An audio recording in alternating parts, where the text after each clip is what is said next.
Okay, we're live. Welcome to the Pistons Talk podcast on YouTube, Twitter, and Facebook. I'm your host, Lance Caprosi. Follow me on Twitter at Lance Caprosi. My co-host, Anthony, you can follow him on Twitter and all social media platforms at Pistons Talk if you haven't already. He started the brand. I just jumped on it later in life. Anyways, let's get this started. All right, man, let's talk about Jaden Ivey because I feel like he's been getting a lot of attention and he's been trending a lot lately. But could you see him making a second half jump similar to Cade Cunningham last year? So remember Cade Cunningham in those, I think it was 20 games after the All-Star weekend. He averaged 21, 6 rebounds. I'm going to round up 7 assists, 1 steal, 0.7 blocks per game, 46% from the field, and he was getting to the free throw line 4 times per game. Can you see Jaden Ivey making a similar jump like that after the All-Star weekend? Before I say that, I want to welcome Downtown Deuce to the pod. What's up, guys? What's up, man? What's up? So we're actually talking about Jaden Ivey right now, and we're talking about how if we think he'll make a second half jump like Cade Cunningham did last year. To answer your question, Lance, I do. I think, once he does get a little bit of a break, maybe he is in the, so they don't do world first. They do rookie versus sophomores, whatever. I don't even know. All-Star weekend's a waste of time. But, I could see him making a jump. I think, he's starting to figure it out. He does have games where you're kind of like, I don't want you shooting like 2 seconds into the shot clock, but he also has games where you're really impressed. He gets to the basket, he's hitting his 3-point shots. I could see him making a similar jump to Cade. I don't know if he can replicate it because Cade, coming out of the All-Star break last year was just a man possessed. Yeah. I like that.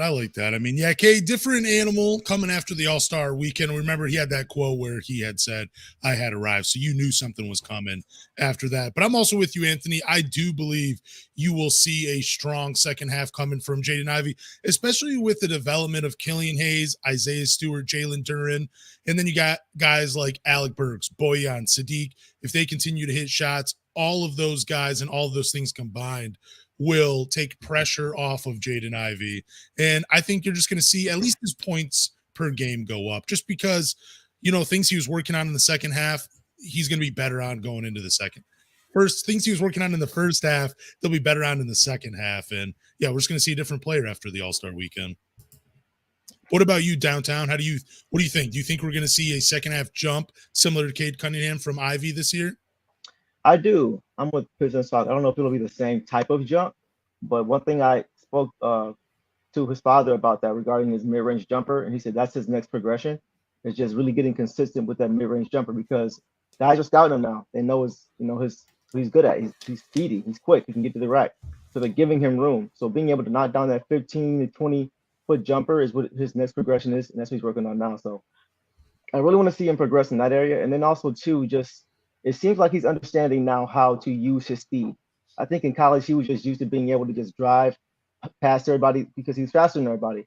But I think now guys in the NBA, they're all athletic. Everybody's fast. Everybody's quick. So I think now we're seeing him when he's in a fast break getting to the hoop, he's not missing that layup as often. We're seeing him understand he has to take his time now when he's getting to the basket. And so I'm seeing growth already, and I think we're going to see that especially post All-Star break. Definitely, man. Definitely. Yeah, it's nice when you see guys like Mike Curtis and Omari Sankofa II posting clips of Jaden Ivey working on his game after practice. Like Detroit has a good one. But also I think what's going to help Ivey in the second half after the All-Star game is just, his teammates starting to figure out where he likes to get the ball. And, maybe Dwayne Casey, maybe he gets a little upgrade over the All-Star weekend when it comes to the offense. He figures out ways to put Ivey in successful situations. So I'm glad that we're all in agreement that he's going to take that jump. Anybody got any final words on Jaden Ivey? Not off the top of my head, no. I mean, I feel like we talk about him a lot on this podcast, so. Oh, definitely. All positive, by the way. We've never said a negative thing about Jaden Ivey because it's hard to say a negative thing about Jaden Ivey. Right. So Ben Wallace, this is going to be probably my favorite topic because I am a big Ben Wallace fan, and I just want Anthony to clear the confusion up a little bit. But Ben Wallace said Isaiah Stewart and Jalen Duren could lead this team into the next generation. Like I told Anthony before we got on the podcast, I feel like Ben Wallace is quoting Star Trek or something, so I don't know what the next generation means. So before we really dive into this, Anthony, just explain a little bit more of this interview. Well, I got to give Deuce some credit because he actually sent me this video. I didn't even see it. It was just super deep in YouTube. And I was just like, guy's got like 10 subscribers. I wouldn't have found that. But yeah. So during that whole interview, Ben Wallace sat down with this guy. I don't even know his name. I think it was NBA Corner. Give him a shout out. Mm-hmm. He was talking about, Jalen Duren, Isaiah Stewart. He was asked about Jalen Duren, said, hey, he kind of reminds me of a modern you. The way you play. And Ben Wallace was just saying, like, that kid hasn't even scratched the surface yet, being 19, the way he's built, the way he's playing. Like, Ben was saying those two could be the next generation front court in Detroit if they keep working and they keep grinding. And I think the way I kind of, captioned it in a graphic, it kind of, people are like, dude, what the hell are you talking about? What do you mean next generation?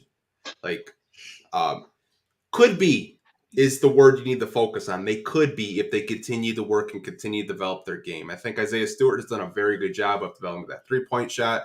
And there are games where it seems like he can't make a layup, and there's other games where he's dunking, posting up a little bit.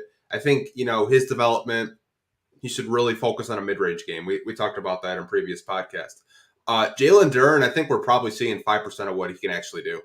Like that's the scary part. Like, yeah, he's just, protecting the paint, being that anchor on defense, rim running. We're starting to see like a little bit of that post game, and you can tell that Rasheed Wallace has his fingerprints on it because some of his post moves are so similar to Rasheed Wallace. Yeah. And I want him to continue to work with Rasheed because Rasheed Wallace in his day was a very good post player. I know I'm going off topic with this whole topic, Lance. No, I do apologize. No, you're good. You're good. I apologize. But to me, I think those two can work if you don't land the number one pick in this draft.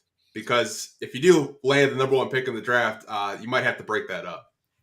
Okay, so my thoughts on this real quick are, I think regardless of what happens in this draft, Jalen Duren will be the starting center no matter what. Even if the Pistons end up with Victor Wembanyama, I think he's probably going to be at that 4 spot. That's what I think happens. So I think Jalen Duren is safe. What I think happens with Isaiah Stewart, because he definitely does have a future on this team, I think he ultimately comes off the bench. The way he's developing offensively, when he's driving and when he's shooting the ball outside, that's been great. We've all seen those improvements. But when he's putting the ball on the ground, that is showing a level of shot creation I think many of us didn't think he had. So there's another evolution in his game. And I just think him being able to do those two things make him a great candidate for a guy to be a high-end bench player eventually on this team. I think he's better. I think he won't get beat up so much as a starting big man if he came off the bench because he wouldn't be going against all the great athletes that are in the starting lineup. He wouldn't be going against the Joel Embiids for 28 minutes per game. He'll be able to pick on some of the weaker bench players. And I just think that's ultimately the role for Isaiah Stewart. Still a leader on this team, just in a different role. A leader doesn't mean he has to start. It just means he, is a hard worker and can get the most out of himself and the most out of this team. But downtown, what are your thoughts? Yeah, I think he can. I think he can be a starting power forward on a contending team. I think if this were his ceiling, I would say absolutely not. But I think because he's so young and the guys around him are so young, I think the progressions of the other players, Cade Cunningham, Jaden Ivey, those guys, I think Jalen Duren, those guys' progressions, I think are really going to help Isaiah Stewart long term as they continue to grow into their selves. Because I think more of the offense is going to be focused on them, which is going to allow an Isaiah Stewart, if he keeps developing his 3-point shot, to really be, have a clip out there and really be effective out there. So I think the progression of his teammates is what is going to allow him potentially, if he reaches his ceiling, to be that starting forward. I get you. So you agree with Ben Wallace that these two could be the leaders of this next, I guess we'll just say championship team. I don't like saying the next generation. Yeah, I got you. Yeah, I think so. I think when you think about a lot of Pistons teams and just teams in general, they had that guy, that big man that did the dirty work, and then they had the big man that was just offensively gifted and able to do so many other things. You think about, when we had Rick Mahorn and Bill Laimbeer. Laimbeer wasn't a post player; he was more so a 3-point threat. And even when we had Rasheed and Ben Wallace, Rasheed was the offensive genius, and Ben Wallace was doing everything else. I think even with teams like Boston when they won in '08, they had Kendrick Perkins and Kevin Garnett, the offensive genius once again, and then the guy doing the dirty work. So if you have Isaiah Stewart at his peak, being able to stretch the floor in addition to doing what he's good at doing, I think then and only then. But that's a lot of ifs. So I'm with you, Lance. A lot has to go right, in my opinion, in order for him to be able to have that starting spot on that contending team. So, well, what about this? Do you think that maybe we're seeing a better Isaiah Stewart in terms of like statistically, like, because I mean, he's averaging, I think, 11 and 7 on the season. Do you think his numbers are that way because of his individual talent, or just because he doesn't really have that much competition at his position? That's a good question. I think it would be more so, if he gets to 14 and 10, 15 and 11, I think that's his peak. I think that's his peak. And I think if he can do that, along with stretching the floor consistently and doing the little things and being that presence defensively, along with Jalen Duren, I think then it's possible. I can really see it. Okay. What about you, Anthony? You got any more thoughts on this topic? No, I mean, I've always kind of compared Isaiah Stewart to a Paul Millsap. Like, I kind of think like that to me, like talking about Paul Millsap and Al Horford when they were in Atlanta, when they were, winning 60 games, but getting knocked out of the first round by LeBron. But it was still a great team. I think if you could have that type of, front court, I think a lot of Pistons fans would be happy, in my personal opinion. And to your question, Isaiah Stewart has no competition at the backup four. He just doesn't. Yeah. I mean, it's Isaiah Livers, and Isaiah Livers doesn't have the size that Isaiah Stewart does. I'm sorry, Lance. I know he's your favorite player, but it's not any real competition. No, No, definitely. I just think I love Isaiah Stewart. I've never spoken negatively about him. Like, I've been high on him for a long time. I love the idea of it working like Al Horford and Robert Williams do in Boston. I wish it would work that way with Stewart and Duren. Maybe we see it, maybe we don't. I don't know. The other thing I love about Isaiah Stewart is that, dude, I think this is a guy that would accept any role as long as the team is winning. And that's really probably what I love the most about him, other than just him, developing offensively and becoming this pretty solid defensive player as well, like we've seen since he's been a rookie. Other than that stuff, just his attitude and, just his attitude towards this team. That's what I really love about Isaiah Stewart. So whether he's starting or not, I still think he's going to be a big part of this future.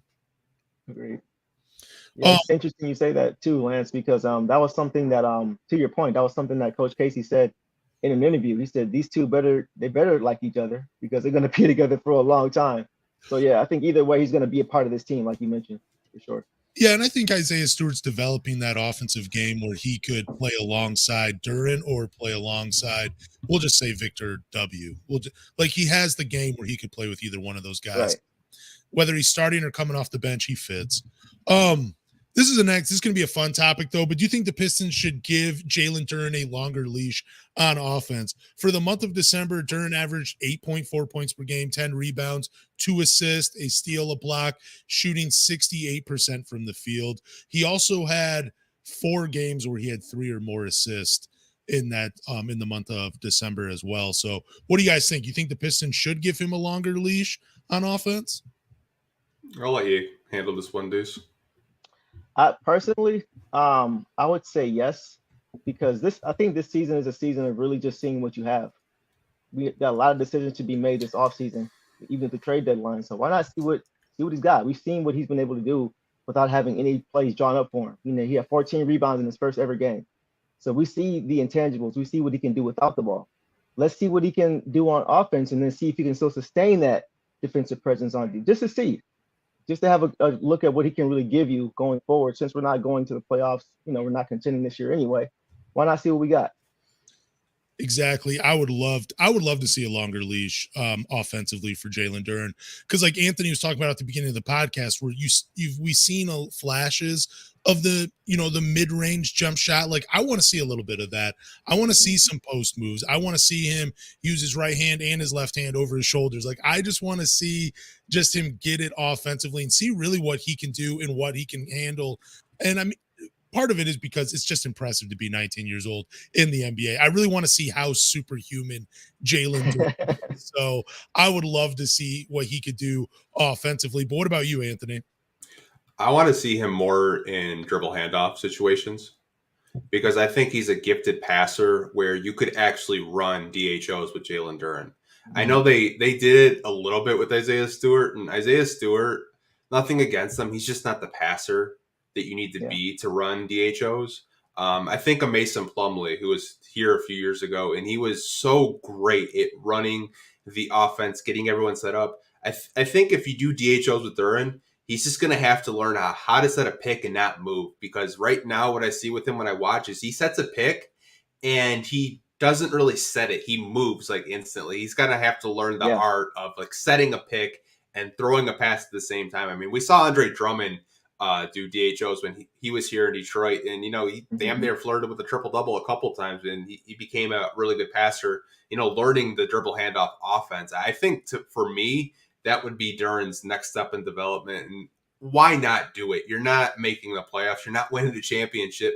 Give all these young guys the most reps that they can possibly get so they can develop faster and become, respectable, players in the NBA. Yeah, man, that is such a great point. I was going to ask you specifically, like, how would you want to see him used offensively in the dribble handoff? That makes a ton of sense, because you're right. I mean, he is a good passer. Like, we've had a couple of games already, like I was mentioning before, 4 games already, 3 or more assists. Like, so he definitely has the vision. He can see things on the floor. Why not put him in position? But Deuce, I'm going to put you on the spot. What are some other ways you'd want to see Jalen Duren used offensively? Man, I want to see his post-up game. Like a lot of times, just his release, his high release on his jumper and his balance, it reminds me a little bit of KG. And KG was similar to Rasheed Wallace, like Anthony mentioned, that skill set. I want to see what he's got down there. I see his foot. He's got great footwork when he's in the paint, and I really just want to see how he's able to put that together offensively. Being able to use his vision over his shoulder, left or right shoulder, like you mentioned, the drop step or the left hand. I just total package. I think this is the time we see what he got to offer, because just from what you see, even though it's a small sample size, you can tell. The eye test tells you, okay, he's got something there. He's got a package here. He's got a skill set here. And it looks easy for him when he does it. Just don't see nearly enough. So if we see more, it'll give us a great idea of what we got. Yeah, and there was a point I want to touch on too that you said earlier on this topic. Like, I want to see him handle a bigger role offensively, just to see if he can handle the larger role defensively. That's another thing. I know I asked you guys, like, what do you want to see specifically offensively? But I just wanted to touch on that because I thought it was a great point.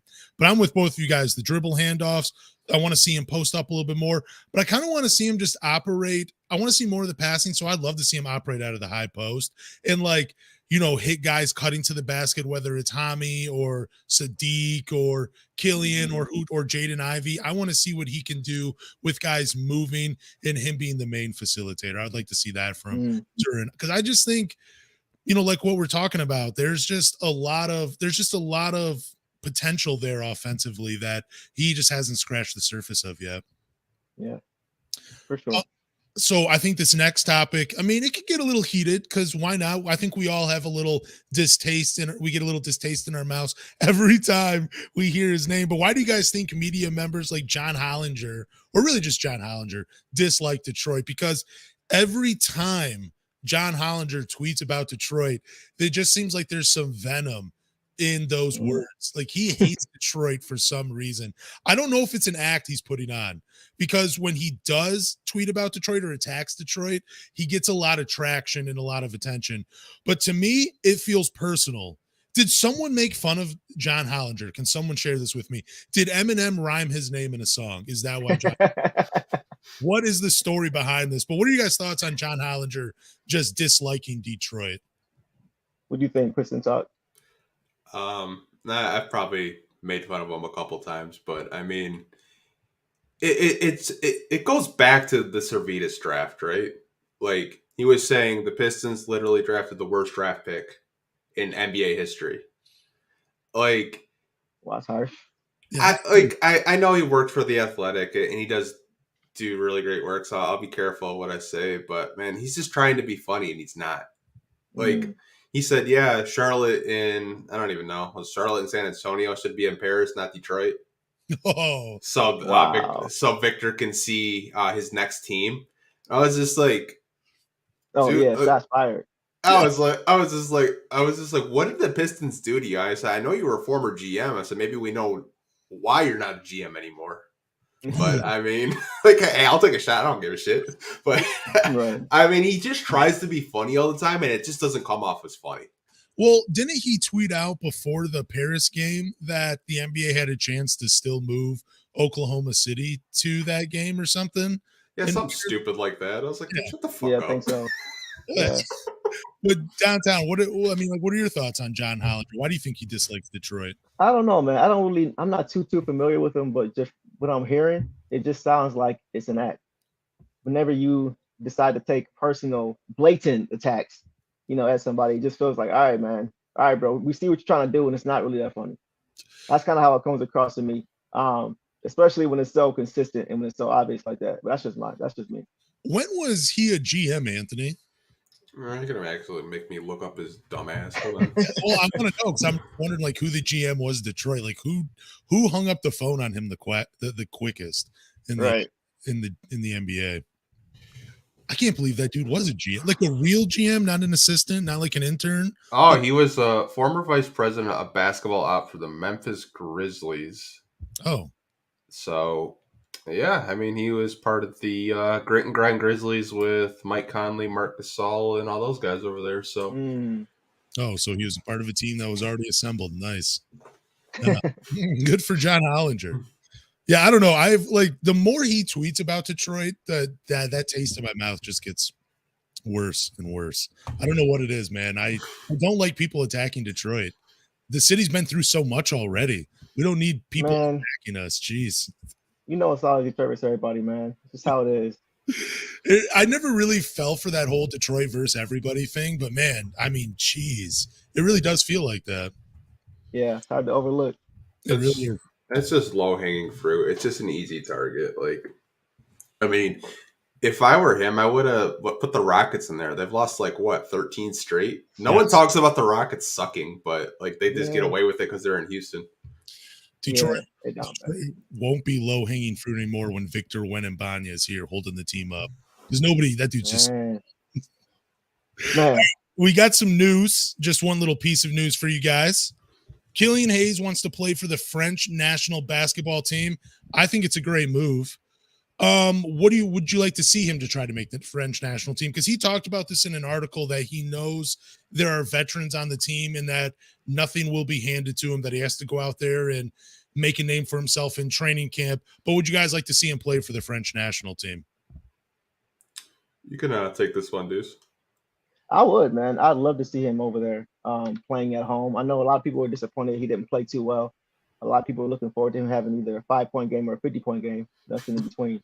But I would love to see him back at home in his environment. I would like to see, I don't know if you guys remember, I might be dating myself. I would like to see a Carlos Arroyo type performance where he just goes crazy with his home team. Not beating us, obviously, but just really seeing that swag on the court with his guys, with the guys he's used to playing with and grew up playing with. I think that would be something cool to see, just to see him go over there and dominate, kind of change the narrative on him. Yeah, I mean, I was looking at the French national team, and they could possibly have a three-headed monster of Rudy Gobert, Victor Wembanyama, and Joel Embiid. Gosh. All in one team. And then you got guys like Evan Fournier, Frank Ntilikina, Theo Maledon. Yeah. Killian Hayes and Theo Maledon will probably fight for a starting position because they were both drafted in the same draft. They're both French point guards. Theo Maledon kind of got started off a little bit quicker when he was with OKC. He had a little bit more of an offensive game, but Killian Hayes has put it on as of late. I think this would be really good for his development. My only fear is I don't want him to end up like Luka Doncic. By the time it's the regular season, he's just out of gas and he gets injured. Well, That's my only concern because like you're playing in the summer, you're going to be playing like really hard competition, against other countries. I think it'll be good for his development, but you're just going to really have to be careful with it. dude, not only is Killian Hayes more handsome than Luka, but he's also in better shape. There's not any baby fat on Killian Hayes, man. Also, you forgot one point guard, Anthony, Thomas Hurdle. Averaged 7.1 assists per game. 33 years old. 6'2" point guard for the French national team. Never heard of him. My apologies. I love looking up, just different rosters. I would love to see him play for the French national team. I love seeing NBA players on these national teams in different roles. Like Killian Hayes is never going to lead the Pistons in scoring, for an entire season, but he could do it for the French national team. That would be really cool to see. Just a more badass version of Killian Hayes for the French national team. Throwing alley-oops to Rudy Gobert, Timothy Luwawu-Cabarrot. He's going to be running on the sidelines. That's going to be awesome. Evan Fournier losing his hair as he streaks down the sidelines running with Killian Hayes. I would love to see it. I don't know if he beats all these other point guards, though, because Frank Ntilikina, great size, can play both spots. Has been playing for the French national team, I believe, for a little while. He's not on this roster, though, right here. And like I said, Thomas Hurdle, he's another veteran of the French national team. And then Theo Maledon, he's been already on the French national team. So I think it's going to be a little bit of a challenge for Killian Hayes to make this team, but I definitely think he has the skill set to do it. So I'm rooting for him. I just know that there's a few guys ahead of him, and it's going to be tough competition for him. Yeah, I think if Joel Embiid and Rudy Gobert and Victor are all on the same team, they're taking the gold. You think so? They're taking the gold, man. Like that French team is stacked, man. Like they have the shooting, they have the size. Like they would crash the like Joel Embiid and Rudy Gobert on the same team, dude. Like, come on. Yeah, I don't know. You can't. That's tough. It is tough. It's. I can't say they'll take the gold, man. We've seen some. No, we've never seen a monster like that. Maybe they're definitely going to be competing for a medal. I'll say that. Maybe not gold, but a medal. They will be. I don't know. Like our Olympic team isn't what it used to be. I think the States we just had to dominate the guard play, the guard positions. That will have to be where we shine because that two-headed monster in the paint, man, it's going to be hard to score at all in there. So I think if our perimeter guys play well, I think we probably still would edge him out, but Anthony, I'm with you, man. It would be very close with that two-headed monster there. Yeah, I see like a lot of NBA players, like they don't really want to go and play in the summer for the Olympics. Like it wasn't like when Kobe and LeBron and like Melo and Dwayne Wade were on a team, like it was more fun. Like now you see guys just pass it up. Like Kevin Durant, like hasn't done it in years. Like LeBron hasn't done it in years. Like, I'm good. Like I don't care.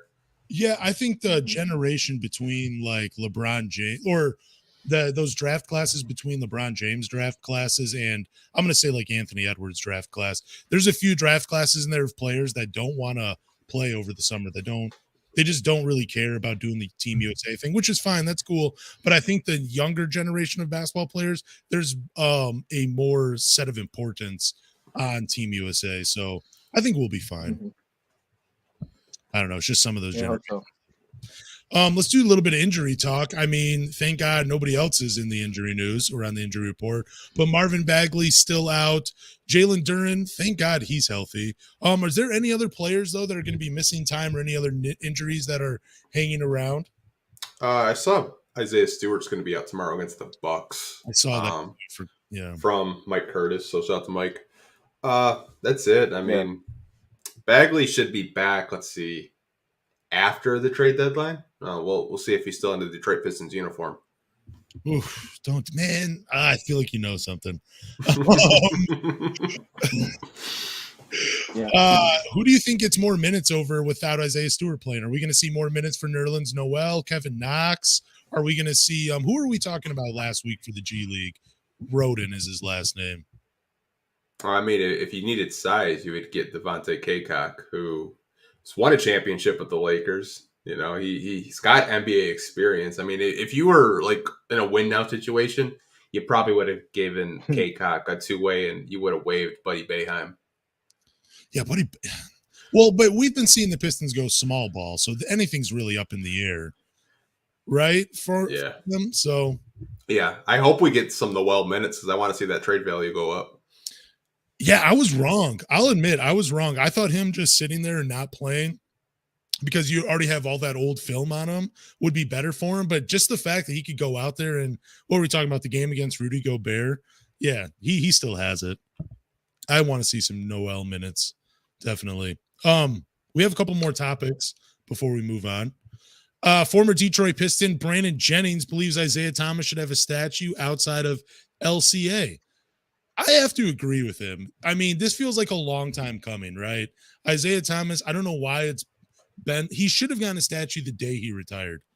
That's how great Isaiah Thomas is. So I don't know why he doesn't have a statue. There's a lot of Red Wing statues everywhere. So we need some Pistons ones. What do you guys think? Should Isaiah Thomas have a statue outside LCA or inside, whatever you guys want to share?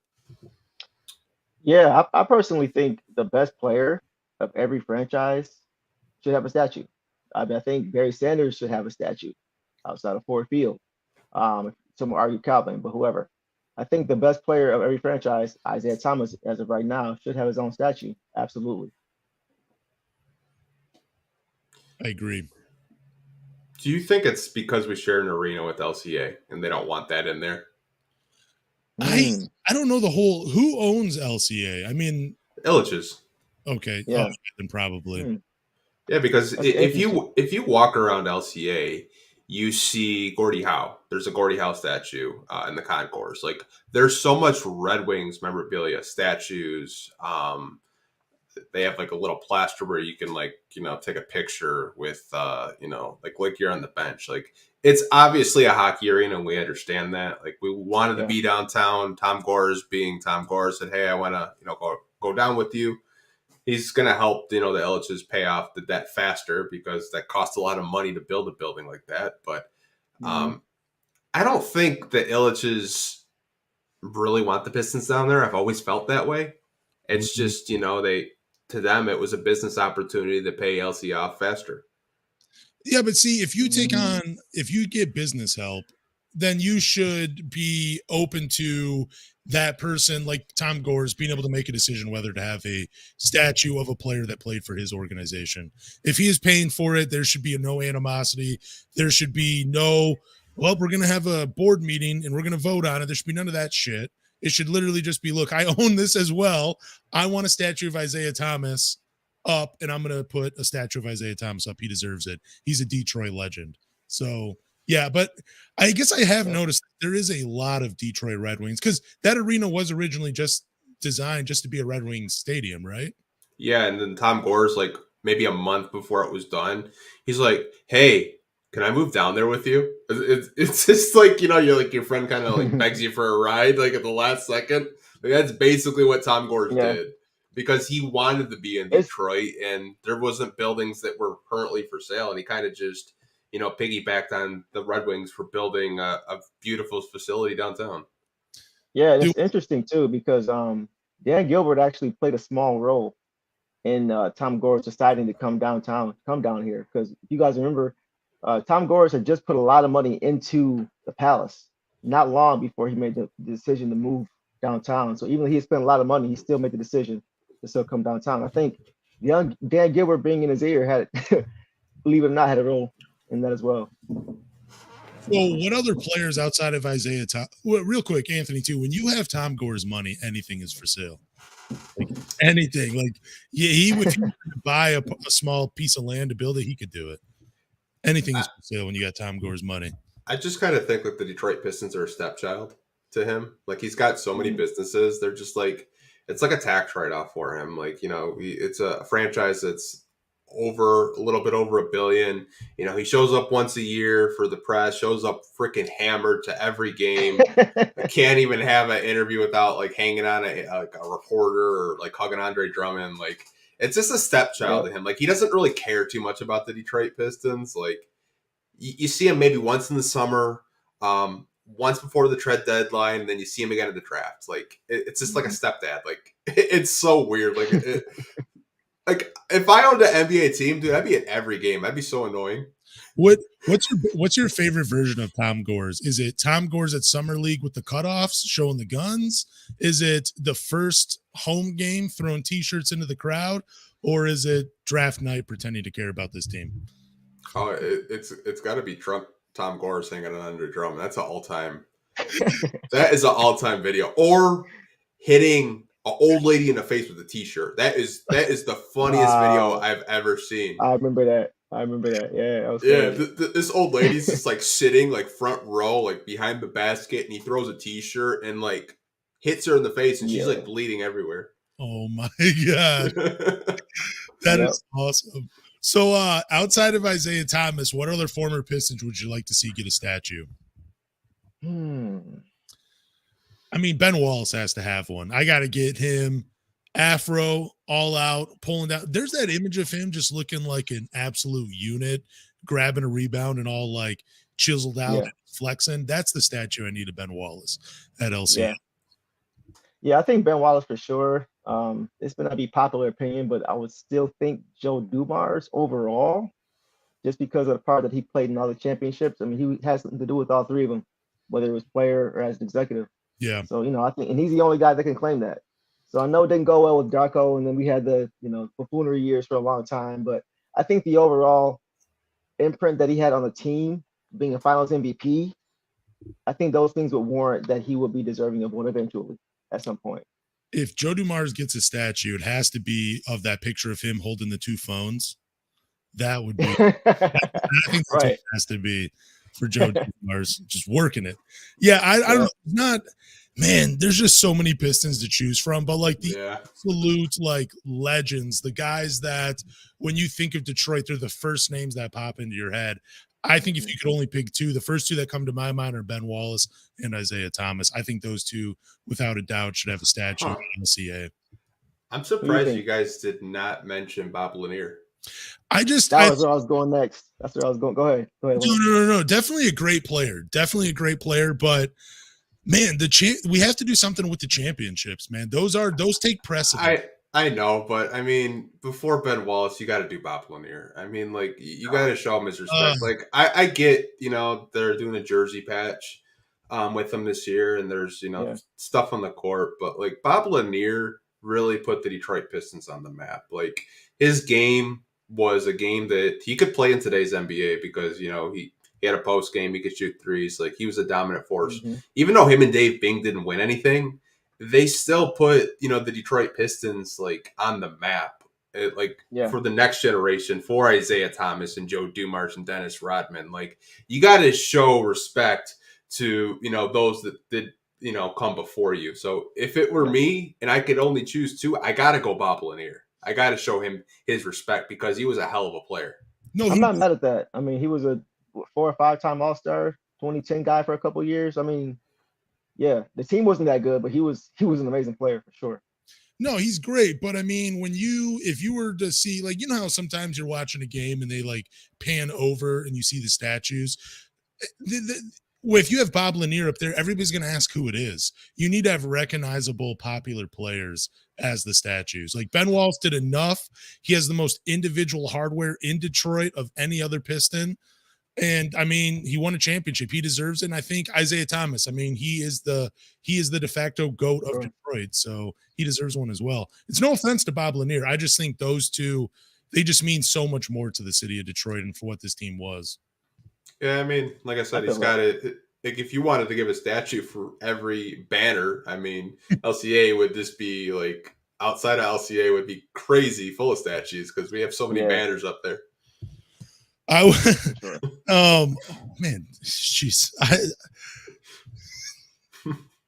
was just thinking about something with the retired jerseys. Like they have so many of those, but I would like to see if we were gonna do Bob Lanier, put his legendary sneakers into LCA.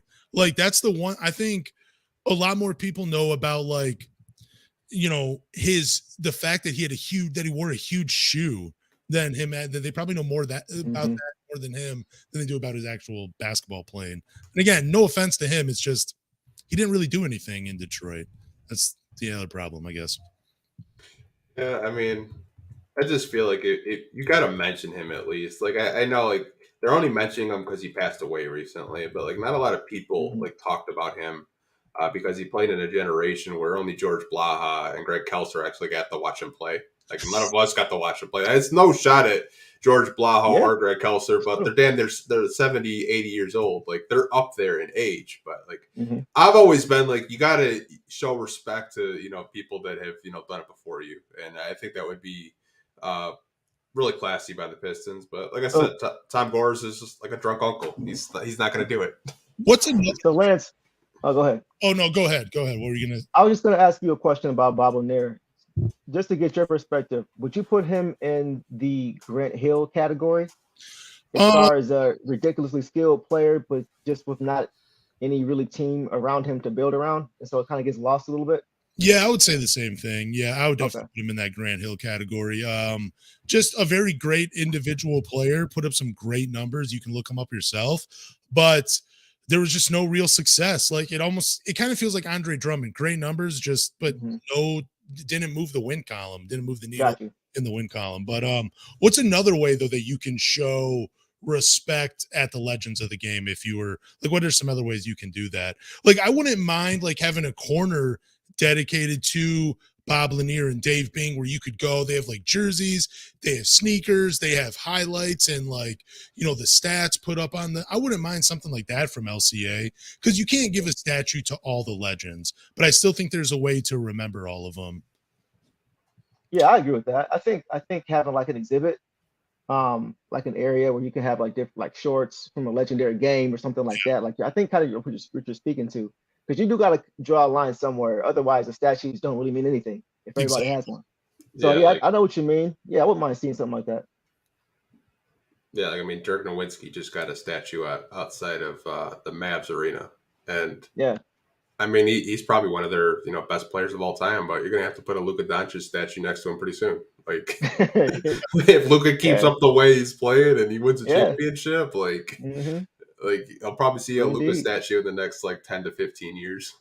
Could you imagine like the Charlotte Hornets right now, like when they were the Bobcats putting up a statue, like who would they put a statue up of? Ooh, Rebecca wow. Okafor, Gerald Wallace? Raymond Felton. Yeah, Raymond. Kemba Walker. Yeah, you could put Kemba Walker. Man, the Bobcat. Wow. I'm so grateful to be a Detroit Pistons fan. It could be so much. Bro, was it we me need. or was it like every other year they switched from the Bobcats to the Hornets? Like when I was a It kid, felt like it. they're Yeah. like, "Oh, we're the Bobcats." No, we're the Hornets. So it was just like, just make up your Yeah. mind what you are. Yeah, I remember that. It was a weird time. And it Weird looked like time. just a clip art mascot logo. It's so bad, man. Got one final topic for you guys. What areas of Cade's game do you want to see him improve on next season? Is it 3-point shooting, turnovers, getting to the foul line, off-ball scoring, or is there something else you guys can think of for him to improve on? Personally, once I saw him those last 20 games, I went back and looked at the numbers, and he was getting to the free throw line 4 times a game in those last 20 games last year. I want to see him getting to the free throw line more next season. I want to see him doing that a la Alec Burks. I want to see him have a game like that. But what about you guys? Deuce, you can take it over too. Yeah, I mean, to me, that's the answer. I think so many of us saw that he just. I think there was a comparison with how many free throws he was getting compared to other players, and it was ridiculous. I think for him is just really just getting stronger over the offseason like he did, and that's going to allow him to be able to take a pounding more so when he goes into the lane. I think before that it was his mid-range jumper, but I think this year, even though it was a small sample size, he kind of solved that and showed us that, yeah, I've got that on lock. So I think just really just being able to see now him being able to get to the line to make everything else, other parts of his game easier, is just getting to the free throw line. That's simple. What about you, Anthony? Well, I don't know how much he'll be able to work this summer. The way they're talking, he might not be able to touch a basketball until like September. Whoa, wait a minute. I thought he was just getting shots up. Yeah, but no elevation. Like no elevate. Like he probably can barely put any pressure on that leg still. Like we could say we want him to work on defense. We want to work on 3-point shooting. Like he might not be able to like actually condition until like training camp next year. I did not know it was that bad. This is Mhm. news. This is news. Yeah, that's a good point. Yeah. Yeah, like I don't want him doing what he did this past summer, where he bulked up. He says he's a vegan. I kind of doubt it. Looking like freaking Super Saiyan 3 over there, like going like just swole as shit. I was like, yeah, man, I don't know what kind of freaking soy protein you're taking, but I know you're having a hamburger once in a while because he just looks swole. But yeah, man, like obviously I want him to work on his 3-point shot because I feel like from his rookie year to this year, his shot just seemed really flat. Like there wasn't as much arc on it. And I think he could be a 35% 3-point shooter if you like really locked in. I think that's one thing where he kind of fell in love with that mid range, jumper to an extent where like he went there every possession, and then teams started having a scouting report and they weren't letting him get 30 by halftime. But for me, it's 3-point shooting. Work on the turnovers a little bit. He does get a little bit of excitable in the open court where he kind of makes, I don't want to say a bad pass, but he could have made a better pass. So 3-point shooting and, limit the turnovers. Why do you think he struggles from the 3-point line? Like, what do you think that is? Like, I mean, injury aside, before that news came out, do you think it was conditioning? Do you think he just wasn't getting his legs under him? Or what was the reason he struggled so much? Because he didn't have those issues so much at Oklahoma State. Yeah, so I know you said kind of disregard the injury, but I think a shin plays such a big role in getting your shot off effectively. I think that may be why his shot was so flat. Yeah. Because he's had these issues since high school. Yeah. And it's just got to a point now where the pain is getting unbearable to where he has to do something. So I think that was part of it because it didn't look this flat the beginning of last season. But the beginning of this season, right? But the beginning of this season, it looked very flat. And it's like, why is he short on every shot? On target, but just short. So I do think, I know that's not the answer you're looking for, Lance, but I do think it does play a part as far as just being able to get that out the way and being able to play like pain-free. Yeah, I mean, I just didn't want it to be like, yeah, well, it was definitely the injury. But I do like that answer. Don't get me wrong. Like, I do. I was just thinking of like, what were some other reasons we can think of why his shot was going flat? Because I didn't buy into the school of thought that it was Beeline's fault that his shot was falling flat, like they were working out. Remember that last year? Like everybody was blaming the coach on his struggles, but brother, it was 2 months ago. Like there was like a Piston Twitter hive like John Beilein needs to be stopped because like no one could make a shot like 2 months ago, and then like everyone's shooting like crazy from three. Like Kevin Knox could not hit a shot like 2-3 months ago. And then he had like a December where he was like one of the best players. Like he was shooting like 40% from three. Like it's just repetition. Yeah, Killian too. Yeah, getting used to like Killian was shooting 12% from three. I think people forget about that before he had his turnaround. Like these guys just need to get, in basketball shape. And I know that sounds like really crazy, like for like an average fan like us. Like what do you mean basketball shape? Like if you don't play basketball, you're not conditioned. There's a difference between being like in physical shape and basketball shape. Basketball shape, like I used to be before I got like really heavy set, really fat. I used to be in really good shape. I played basketball. I was winded within 5 minutes. Like I was not in basketball shape until like maybe a month, maybe 2 months of actually like playing in a basketball league. Yeah, right. Like and then go ahead.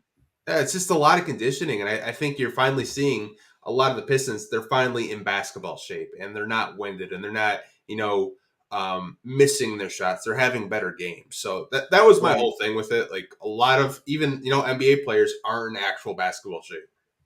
Yeah, I agree. And it's like basketball shape also means your timing as well. Getting that timing, that quick timing back. And that takes sometimes a few weeks to get that back too. So like basketball shape is a whole other animal. Yeah, so we're basically chalking it up to just conditioning and not being in basketball shape for why he struggled then. I mean, yeah, I like that it's as simple as something like that, something that is easy to fix. It's not I don't know, he has the yips. He has no confidence in his jumper. The shot is different every time he shoots. Like, I'm glad it's nothing more serious than him just, at least that's what we think, it was just an injury and, just basketball conditioning. So stuff that's easy to fix. So, yeah. Let's get into this week. We have no Pistons talk player of the win because there was no win over. That was a shitty week though for Pistons basketball, by the way. One game. Yeah, that's tough. So we got 3 games this upcoming. We have one on Monday, one on Thursday, one on Saturday. Monday's game, Bucks at Pistons. Let's talk about this game a little bit. There's no Giannis, and I believe there's no Chris Middleton in this game. Or I They're think they're probable. both back, right? Yeah, they're probable. Chris Middleton's been out for 3 weeks. He's like, hey, I'm going to come back. I'm playing the Pistons. I hate that. I hate that. Before we get even into that, every time a player's injured for like a month, like they circle the Pistons on the calendar. I'm coming back when we play the Pistons. It's going to be an easy win. Like it pisses me off. Well, I think I'll get my legs back pretty quickly against the Pistons. Yeah. I mean, do you blame them though? I mean, if all 3 of us were in their spot, we're looking at that schedule and be like, when do I want to return? Oh, the Pistons. Yeah, okay. That's an easy game. I'm not going to be defended by anybody. I'm going to drop 20 after this, during this game. I have Middleton in fantasy. He's been out for a month. I think he came back for a week and he got injured. Yeah. He's coming back against the Pistons to probably drop a 40 piece. Like, I'm sick to my stomach, but I'm also happy because I'll probably, have him in my fantasy league. But at the same time, it's going to be a loss. It's going to be a loss. This is a loss. What about you, downtown? Yeah, I think so. Yeah. I think it's going to be a loss. It's definitely going to be a loss. Who do you think leads this team in scoring, though, in this game for the Pistons? Is it Bojan? Oh, he's probable, too, isn't he? No, he's available. Oh, okay, yeah. I think he's playing. I'll probably say Bojan. I think he's been the most consistent offensive player for this team this season anyway. So I think he's going to give you somewhere between 18 and 25. Consistently, you can rely on that with him. I'm going to say Saddiq Bey leads the team in scoring. I'm going to say 30 plus. Ooh. Yeah, I'm feeling Saddiq Bey recently, man. He's been good. So I think I'm going to go Alec Burks. Okay. Because I think Bobby Portis is just going to eat everyone up alive. Man, I love Bobby Portis. And Brook Lopez says, I know Jaden Ivey's probably going to get swatted like crazy. And I forgot about that. Yeah, Brook Lopez, jeez, dude, he just eats at the rim. Yeah, he does. Yeah, it's going to be a loss. So, yeah, we got a lot of different names, though, for scoring. Let's get into the second game, though. Pistons at Nets. This is on Thursday. I mean, this is probably another loss, though, even though I believe the Nets are without Kevin Durant. Only match I'm looking forward to, Killian Hayes against Kyrie Irving. Sure, Kevin Durant's not coming back, too? Is he coming back? I thought he was out. No, he's not coming back. No, he's out for a while. Yeah. Say, jeez. I think they can get that one, though. I think if I mean, Ben Simmons, at least the early returns, is not the same Ben Simmons. I don't know if we're going to ever see that Ben Simmons again. The guy we all thought could be the next LeBron James, like everybody said. He's averaging 7 points since he's been back. I mean, I know defensively he's been really good, but you got Kyrie carrying the whole load. I mean, I don't really know. I think the Pistons can get that one. Damn, how boring of a one-on-one matchup would it be, like Killian Hayes versus Ben Simmons? Oh, man. Do you think? I wonder if any of them would ever shoot it, or maybe they're just always looking to pass it. I don't know. But Anthony, what are your thoughts on this Pistons at Nets game? I think it'll be a 5-point game. Ooh. And I don't know who's going to win it. Nets don't really – oh, I shouldn't say that. Nets have actually turned it around defensively. When we saw them last, they didn't play defense. But I don't know what happened with them. But they're a top seed in the East for a reason. They've really turned it on. But it's all going to be up to Kyrie Irving because we know Ben Simmons is looking to shoot it. So it's going to be Kyrie Irving and whatever bench players that they have. I don't know if Seth Curry's healthy. Maybe we'll see another poster by Jaden Ivey with Wananubi. That'll be must-see TV. Right. Yeah, I'm with you, man. I could easily – this could be a close game, or it really depends on the version of the Nets you get. But I'm going to go ahead and say Kyrie Irving, he's going to have a great game against them. So I'm going to go ahead and say that the Nets win by double digits. That's what I feel like for this game. The third and final game of this week, probably the one that's circled. Well, that would be circled if Cade Cunningham was healthy, and that's the Rockets at the Pistons. Jalen Green is in town, but I don't know about you guys. I'm more interested in the matchup between Isaiah Stewart and Jalen Duren versus Alperen and Sengun. He's been playing phenomenal basketball right now. I just want to see him go against those two. Hopefully Isaiah Stewart gets to play in that game. But what about you guys? What are you looking forward to in that game? I really interestingly enough, I'm gonna be watching Jalen Green because I've seen a lot of his stats this season, and I know his numbers have gone up a little bit as far as points per game, but his volume is way up and his field goal percentage is way down. So I really just want to see year 1 to year 2, just how much has he progressed, or is he just really just taking more shots? Is he playing team ball?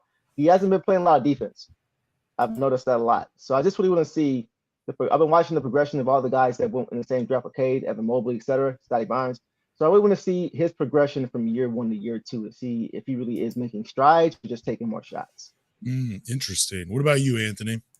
Yeah, I'm so happy I was right about Sengun. He's so good, dude. I remember that. Yeah. I pulled up my old mock draft. I had him top 10 in my mocks. I remember. I called him Baby Jokic, and he's looking like Baby Jokic out there. But the Rockets are an incredibly bad basketball team. They don't play any defense. The Pistons will probably win this, and this will probably be the most ugly basketball game we probably watch all season because it's two teams that don't move the ball and it's a bunch of ISOs. So it's just going to be like watching a bunch of guys at LA Fitness try to drop 40. So we'll see what happens. But I do have the Pistons in this one. I think Sengun probably posts a triple-double and still loses by 20. The Rockets are just bad, man. Like, to Deuce's point, that was Jalen Green's biggest knock coming out of the G League. He doesn't really play defense, and he's just more about individual stats than team basketball. I mean, you got Austin Rivers calling everyone out in the NBA these days. Right. Called out Kevin Porter Jr. and Jalen Green because they're more concerned about their highlights and, dropping 40 than actually winning basketball games. So I got the Pistons in this one. I think it'll be a blowout for the Pistons. I think they win by 20. I was just going to say, I wasn't going to say the exact same thing, but I definitely got the Pistons winning this game. And I mean, yeah, 15 or more. That's what I was going to say. 15 or more in this one. But Deuce, who have you been most impressed with making that jump from year 1 to year 2 from Cade's draft class? Outside of Cade, that's a tough one. Is it Franz? Yeah, I'm leaning towards Franz. I think he was the guy that was kind of slept on a little bit. I mean, not by us because he played here, but I think nationally he was kind of slept on. But I think he's the guy that's been steady. Year 1 to year 2, he's been pretty good since the beginning. He didn't really have much of a rookie, wall or running a rookie wall or anything like that. He's been pretty consistent and he's gotten better. Defensively, he's a lot better than I thought he was going to be. I didn't think he was going to be able to be this good, this fast, this quickly defensively, just because of the speed of the NBA. But he's more athletic than I thought he was. Coming out of Michigan. Offensively, he gives you a lot of different things, Swiss Army knife type of thing. So I think he's really, really solid so far. Man, I was so wrong about Franz Wagner. So wrong. I mean, I love Michigan basketball, but I just thought, I'm like, man, dude, he's not going to do anything. He's going to be like Hedo Turkoglu, like at the best NBA. At best, he's Hedo Turkoglu. And man, he just looks like he's gonna be a multiple-time All-Star. He's just been phenomenal. So, but Sengun, he might be the most impressive from year 1 to year 2. It's been. I gotta give it to Josh Giddey. You really? Okay. You've been hooping, yeah. Yeah, I mean OKC. Like I think that's where the Pistons want to be next year. Like where they're at right now is competing for a play-in spot, competing for a playoff spot. But Josh Giddey, I think, has made such a jump that like not a lot of people talk about him because he's an OKC and like SGA gets probably most of the media attention over there because he should be in the MVP race in my personal opinion because that's just how he's playing. But Josh Giddey is going under the radar. I thought a lot of people really questioned the Thunder when they drafted him at 6. I was kind of surprised by it myself, but I would say him, Sengun, and I would even put Davion Mitchell in that category. They've all played really well. Yeah, Josh Giddey is playing really great. 16, 8, and 7. Jeez. That's a good pick. Yeah, man. Holy crap, dude. That's such a good draft class. I'm looking at it right now. That is just a hell of a draft class Cade Cunningham was a part of. Like, so many teams got players. Hell of a draft class. So we're all in agreement the Pistons go 1-2 this week. 1-2. Yeah, it's gonna be an exciting week, but it's not gonna be very fun. So we'll see how it goes. We got any Q&A questions? We have like 3. I told the people that are watching, like, drop your questions if you want them answered, but they're probably watching football while they're watching this live stream. So with football being on, we have a question from Banks. Banks always drops like really hard questions to answer. So this is for all 3 of us.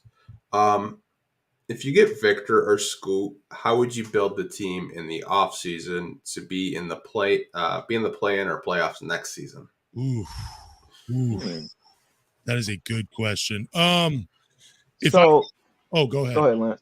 No, I was gonna say if I just drafted Victor W, I got him. I mean, unless he's like a complete dud, he's probably gonna be my starter at the 4. I'm gonna go Duren, Victor W. Then I'm still gonna go Bojan, Cade, and probably Ivy in the backcourt. And then that second unit, I'm basically gonna have a second starting lineup with Hayes, Sadiq Bey, and Isaiah Stewart. Probably Alec Burke thrown in there because I'm not getting rid of him in the offseason. And then I got Marvin Bagley. That's my second unit. And then I might make some more moves, but I'm definitely going to try to find some real snipers and just some defensive guys. Like, I just need guys to be able to catch and shoot. That's what I need with these guys. Because playmaking, that's Killian Hayes, Cade Cunningham, Jaden Ivey, and Victor W. next year. Those guys will be my playmakers and my shot creators. I just need guys to hit shots after them. Yeah, I totally agree. I think if you have Victor, you definitely have him at the 4, with Duren at the 5. And then we have your scenario, like Lance, you mentioned, of Stu off the bench, right? You both see your bench, and you still got Cade and Ivy at the guards. And I think you go and get a guy like maybe Cam Johnson at the 3, somebody who's a dead-eye shooter who's proven they can shoot, proven they can play good defense, as long as he can stay healthy, of course. But I think then that enables you to have shooters around Cade Cunningham, who's going to be the focal point of the offense. And then you've got a guy like Wembanyama, who we have no idea what he's going to do for offense if we can get him. The door is just unlocked for that. The shackles come off. So I think that's how you kind of build your starting 5 if you have a guy like Victor on your team to go with those guys. Love the Cam Johnson pickup. That'd be great. Yeah. If we get Victor in this scenario, I'm going and attacking free agency, and I need wings, right? Mm-hmm. So I look at guys, like you said, like Cam Johnson, who is a restricted free agent. There's guys like Harrison Barnes. Guys like Kelly Oubre, who's an unrestricted free agent, who I've always really liked Kelly Oubre's game. He's kind of a streaky 3-point shooter, but he does bring it on the defensive end. That'd be a guy that I would love to insert into the starting lineup or just bring off the bench. Yep. I think if the Pistons want to get better to make the play into the playoffs, you need wing defenders because we really don't have one. Like, I love Sadiq Bey, but he's not a consistent defender. You need wing defenders. You need a Jay Crowder, for crying out loud. Like, right. I doubt Jay Crowder would want to come here, but that's the type of players you need to try to find in the draft. Or maybe you can get in a trade. Who knows? Who knows what they do with this deadline? Maybe you get a wing defender that, you don't have to worry about getting them in free agency. Maybe you trade for somebody, but that would be my attack if you get Victor. Now, if you get Scoot, I'm still taking the same approach, but I may take some calls on one of my guards. Yep. Because I think there's a reality where you could have 4 guards on this team, but there's also a reality where there's one basketball and there's 48 minutes in a game. And I think it would be very difficult to have a Killian, Ivy, Cade, and probably, I don't even know who they all named off. I'm really exhausted, but you get what I'm saying. Like, I think it's a really good problem to have, but I'm kind of hoping the Pistons don't get Victor or Scoot. Oof. I kind of want them to get Brandon Miller. Man, you've been liking Brandon Miller a lot these past couple of weeks. I've been watching a lot of tape on him, and there's something about him where I'm like, if he reaches his potential, he could be really scary. Now, I'm not saying NBADraft.net's already got him comped to Paul George. I'm not there yet. I'm not there yet. Nah. I see some Cam Johnson in him. Yep. I see what they're talking about with Paul George with the separation, but I think Brandon Miller, next to Cade Cunningham and Bojan. Oh my God, that would be so fun to watch. Like I would really love to watch. If we fall to 3, I'm fine with it because I'm probably drafting Brandon Miller at 3. Yeah, I mean, I'm okay with them slipping, but man, I don't know if I'd want to. I'd do anything pretty much to get Victor W. I mean, if the Pistons didn't, if they either went like 1 or 3rd, I'd be okay with 3rd, but I would be really upset if we missed out on Victor W. I mean, if there's a real chance at it, I'd be more upset at missing out on him than Scoot, just because Ivy and Killian are still in Detroit. Even though Scoot, I've talked about him for weeks, like he's a phenomenal prospect, but you don't have anybody close to this team that looks like a Victor W. The closest guy in the NBA is Bol and Kevin Durant, I guess. Bol, yeah, just like, tall freaks that can do anything with the ball. But yeah, just get back to this question. What about Grant Williams? Like, would you sign him if you ended up getting a Victor W to be one of those 3-and-D guys? No. You'd pass up on him? Not for the money he wants. Hell no. Right, for the price tag. Yeah. What do you think he would? What do you think he would want, Anthony? What do you think he'd go for? I talked to one of my buddies that's an agent who works for Rock Nation. He said you're looking at between 15 and 20. That's what he was hearing from. Nah. I was like, I'm not paying a role player, a really good role player, 15 to 20 million. I've already been down the Charlie Villanueva bandwagon. Like, I'm good, man. Like, Troy wouldn't do that either. Like, yeah, I was thinking like 11 million for Grant Williams. Yeah, I mean, like, I think at the end of the, like, for me saying I don't want Victor, I just don't think it's going to happen. Like, I want him on my team, but I just don't think it's going to happen. Like, if it happens, I'll lose it. But like, what are the odds the Pistons get, 2 number 1 picks in like a 3-year span? Like, that would be, I know it's happened to the Cavs, but I mean, it's the Cavs. So is Brandon Miller, let's just talk about him. Let's just say Pistons are drafting 3rd. He's your clear-cut guy at number 3 above everybody else right now. I would say there would be a conversation between Brandon Miller and Amin Thompson. Okay. That would be a conversation that I would have because I feel like the Thompson brothers, Amin's a little bit more of a well-rounded prospect than his brother Asur, but I think Amin Thompson and Brandon Miller, that would be a coin flip. But if I would go with my gut and just draft Miller because, he's 6'9" or 6'10", and shooting the lights out in college. He's shooting 40% from 3 in college right now. So, I mean, that's something we need. Well, the only I think he's the most natural fit, as far as because we all know the backcourt set and the front court, at least for now, is set. It's just that 3 spot I think that is really up for grabs. So I think he's the most natural fit there. The only problem though I have with guys that are just great shooters, they have to continue to be great shooters to be effective. Like that was my fear about Jabari Smith. Like if he's not shooting lights out, what is he bringing to your team? And I know Jabari Smith is a pretty good defender, 1 through 5. Definitely has a lot of potential, as a switch defensive player. But that's the thing about Brandon Miller too. Like I'm concerned, like I love that shooting is his best skill set, but it also scares me the most because if a guy isn't knocking down shots, what else is he bringing to the team? Because he's not a shot creator. He's not a guy that right? Like, I mean, that's not really part of his game. Like he's not a good finisher at the rim. Can he get to the rim at least? Like, can he create for himself? I would say he can be a shot creator. I think if you really watch him, if you watch the games and you do watch some tape, his handle, I think, at the next level will translate, and I think he can get to the rim. Now, does he finish at a high level? No, but that's something you can work on. Like, the fact that, he's shooting, 40% from the field, 40 from 3 in college already at, 19, 20 years old, there's a reason why he's probably going to be a top 5 pick, and I think a lot of teams want him. My one thing, Lance, is I think his shooting is something that, like you said, you love it, but you're concerned about him trying to be like a 3-level scorer, like what Sadiq Bey's trying to do right now, right? Well, like when his shot's not falling, he's got to kind of go to the rim. Yeah. You know what I mean? I'm really just concerned offensively because, everybody's pretty skilled on that end. It's just if his shot's not falling, what are the other skill sets he brings to the team? Like, is he a good defender? Like, I mean, what else would he bring to the team outside of offense? I guess. I mean, I don't know. I guess that's kind of why I'm still kind of intrigued by like Cam Whitmore and Keontae George, just because I don't know. It just doesn't seem like they can affect basketball in multiple other ways than just scoring or shooting the ball.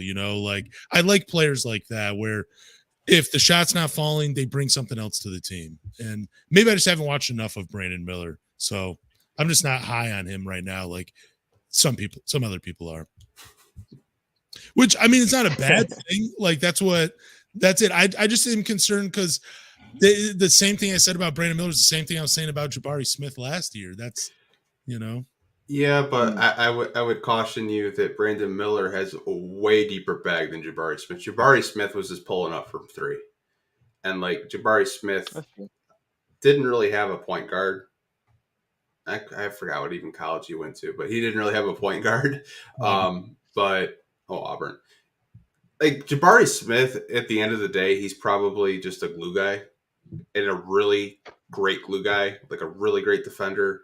If his offense does translate, then he's going to be a monster. But I think that's years down the line, and I don't think it's going to be in the Houston Rockets uniform because they're just a dumpster fire right now. With Brandon Miller, though, Lance, he's got a nice handle. He can get to the rim. He can shoot a 3-point shot, and he's an above average defender. So there's a reason why a lot of draft analysts, a lot of experts thinking he could go as high as 3 because there's a lot there that you could definitely work with.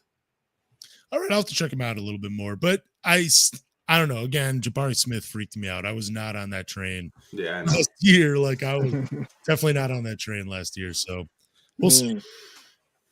Great question, Banks.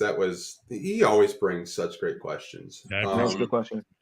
We got a question from Tony. Tony's always in the chat asking great questions as well. In your opinion, what are the odds one of the Bey or Bojan is gone by the deadline? We kind of talked about this a little bit last week. I liked what Anthony had sent me a video from Bobby Marks, and he talked about the Detroit trade, and I'm with him, man. If I'm not getting 2 firsts for Bojan, I'm not trading him. So I would say the odds are probably better for Bey because I think I know Bojan is playing phenomenal right now, but outside of a contender, I don't see anybody making a play for Bojan. But for Saddiq Bey, the reason I say his odds are higher, because even if it's a team that is still like in rebuilding mode or they're just a couple players away, that they'd be more likely to offer for a trade for Saddiq Bey because he's still pretty young. I could see them just saying, yeah, we don't need a Bojan right now because he doesn't fit our timeline. So I could see Saddiq Bey having the higher odds of being traded. What about you, Deuce? I'm torn, man. I don't know because I think Bojan gives us the most trade value right now, as far as being able to get those 2 picks. I don't think you're going to get that with Bey, even 1 draft pick. I mean, I think he's worth it, but are other teams around the league going to think that? I think Bojan is what gives you the most trade value. And I really think that Troy is going to be aggressive here. I think he's kind of holding out as we get closer to the deadline to get better deals. But I think once we get close to that deadline, I think it looks to me like Bojan is I don't want to say he's auditioning, but it looks like he's playing really well and he is intent on playing very well to show teams around the league, I have a lot left in the tank. So I think that with that in mind, teams are watching him. I think they may be even willing to overvalue him a little bit because of how he's playing right now. If you're a team like the Lakers, for example, who need that guy to go next to LeBron to give you some offensive punch, I think that may be the move. So I think Bey could, but I think Bojan would probably be the one that's more likely to get traded. Do you think some teams get scared off from Bojan and the way he plays, like in terms of him like looking off other players and just hunting for his own shot? I think he's only done that here, dude. Yeah, because I've watched him since like the Nets. I've never seen him like take the ball up the court, Nets, like wave off Cade. Yeah. I've never seen him wave off Donovan Mitchell. I never saw him do that. I think because we don't have. At least not yet, right? That offensive guy who can just go get a bucket whenever they want, like Mitchell gets 71. Yeah. But I think I'm with Anthony. I never saw him really do that anywhere else. I think it was only here that I saw that consistently. I could be wrong. I don't know. He probably looked at the roster and he's like, I'm the top dog. And like a Croatian accent, like I'm top dog. I'm the captain now. I was going to say that's exactly what I was thinking right there. No, Anthony, what about you though? Let's hear your thoughts on this question. I think Bojan, like I've told you, probably the past month, he's got the highest trade value, not only on the Pistons, but probably the entire trade deadline. Um, we reported when it was 10 teams. Now it's 20 plus teams, and the Pistons said we want our first round pick. I read an article from Jake Fisher saying like that could actually happen. The Pistons could actually get a first round pick for Bojan. That Bobby Marks video that I sent you, he said, I'm not doing it unless I get 2 first round picks or at least a lottery pick. I think Bojan, if the Pistons get that offer, they get that, maybe they get like a really good first round pick and a young asset. I think they do it, but I think ultimately it's going to come down to, do you feel like this trade makes your team better? And we don't really know what these teams are going to offer. Like the Bucks want them, or we're playing them on Monday. Like we don't want Grayson Allen.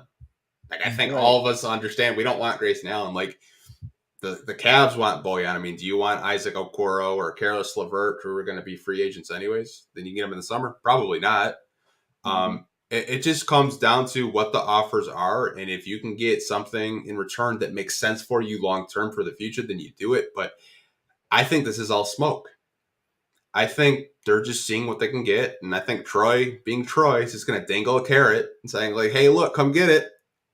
And at the last second, he's just going to snap, and we're all going to lose our mind like we did. There was like what 15-team trade for Marvin Bagley. That's what it seemed like. I know I'm exaggerating, but it was like a 6-team trade for Marvin Bagley. But I think what Troy's doing is he's just seeing what the market is for these guys. And, he set a really high – we thought it was a really high price point for Bojan because we got him for Saban Lee and Kelly Olynyk. Yeah. Like, no disrespect to Saban Lee. He's playing really well in Phoenix his second time around. They waived him, and then they re-signed him. Right. Kelly Olynyk, obviously, really good bench player. But, I mean, the fact that you're asking for a first-round pick, like a good first-round pick, if Troy gets it, then, I mean, hey, more power to him. Yeah, but that's what I agree with you on that. That's why I think it's all smoke with Bojan, because I don't see another NBA team out there offering a lottery pick. A team going to the lottery is not giving us a lottery pick for Bojan. So that I think you can just throw that completely out the window. And I don't see the Lakers giving up 2 first-round picks for him, because do they even have a shot still to go deep, like to even make the playoffs? I know that because they're playing well. I think the Lakers would be one of the few teams that would do it, because we are in the final years of LeBron James's prime. Yeah. If you really are going to go all in and, and try to get a championship or 2 out of these last few years, then I think they will be the one team that is in that position. I don't think any other team is in that position of where they have a great player who is pretty much in his last legs, so to speak, going out. So I think they don't want to waste his years there, and they're banking on a potential healthy Anthony Davis, right, to go along with it. It's a lot of ifs. But I think they may be trying to maximize that window, and they're really the only team I see really doing that.